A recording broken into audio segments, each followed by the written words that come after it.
I know you got a story and you just don't want to wait. Drug offenses, marijuana, and other like death-related crime.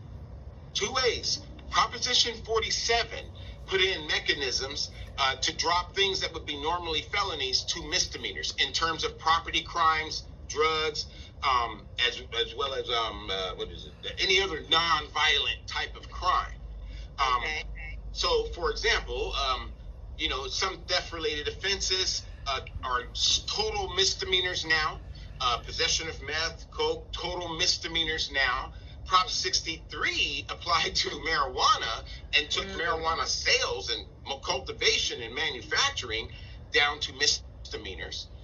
The only thing that's really a felony is doing it near a school or something provided to children, things like that, But now, I mean, weed is basically legal if you possess it. You can't carry more than an ounce at a time in your car.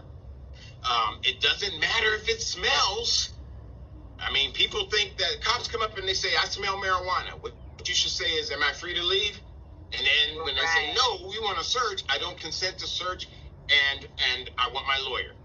You do that because case law has come out and said that the smell of marijuana alone is not enough for them to search an entire car, because you can't tell by the smell whether it's legal or illegal use. Right. And they'll say, well, I smelled a burnt cigarette. And you just don't say anything. It was burnt from when? Yesterday? The day before? Right. The guy who got in my car? You can't ever admit it. Then they'll try to get you on DUI. Right. So, that's knowledge. Oh, yeah. So marijuana now, I mean, it's legal. But there's a caveat always, right? The feds won't take it off of Schedule 1 as a drug. So it's up there still with cocaine and heroin, even though it has no effects as such, because it does have the medical quality to it. So the feds won't take it off the schedule. So under Fed law, they could prosecute for manufacturing, distributing, possession even. But they won't do it. Money. They let the states deal with it if the states have dealt with it. If it's something where the feds get involved, it'll be a huge operation where you're sending your weed across country illegally, things like that. So that's where the feds would get involved. But regular marijuana cases growing in a house, growing outside, they let the state get involved. They let the state get involved. If you're outside of your house and you 3 or 4 friends are smoking weed, with the trunk, you got your trunk open, you're sitting in your SUV, you guys are chilling, your car's not started up, you're not going anywhere, and you're just smoking weed.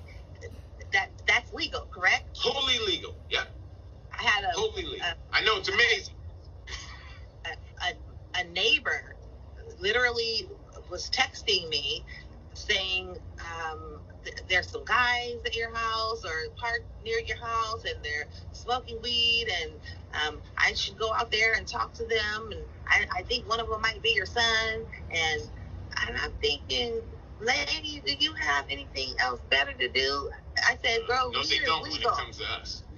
So she didn't know. She didn't know that weed was legal, and she just apologized. So that's why this is really good, because people don't know. Right. And had she not texted me, or had we not had a good relationship, she may have would have just called the police. And I'll tell you 2 other things in the end that people don't know that will be extremely valuable, okay? I'm just going to write them down, the 2 other things, okay? Okay. But here's something about weed in public, okay? And weed in the car. Look, although it may be legal, you have to be careful, because if I'm doing it in the public, can someone in the public smell what I'm doing? Okay. And thus it may be a nuisance to them. Gotcha. Okay. Technically, get in your house, get in your car, smoke all you want. But don't walk in the Safeway, don't walk in the stores and businesses, establishments, thinking you can smoke. But you can't even smoke cigarettes in areas outside of buildings, you see, and stuff like that. So respect that kind of thing too, you see. And in the car, you should never smoke in the car, period. Just make that a rule. That way, if a cop does stop you, there's no problem. Exactly. Okay. Well, thank you. We really drove that point. Haven 916, you know we can relate.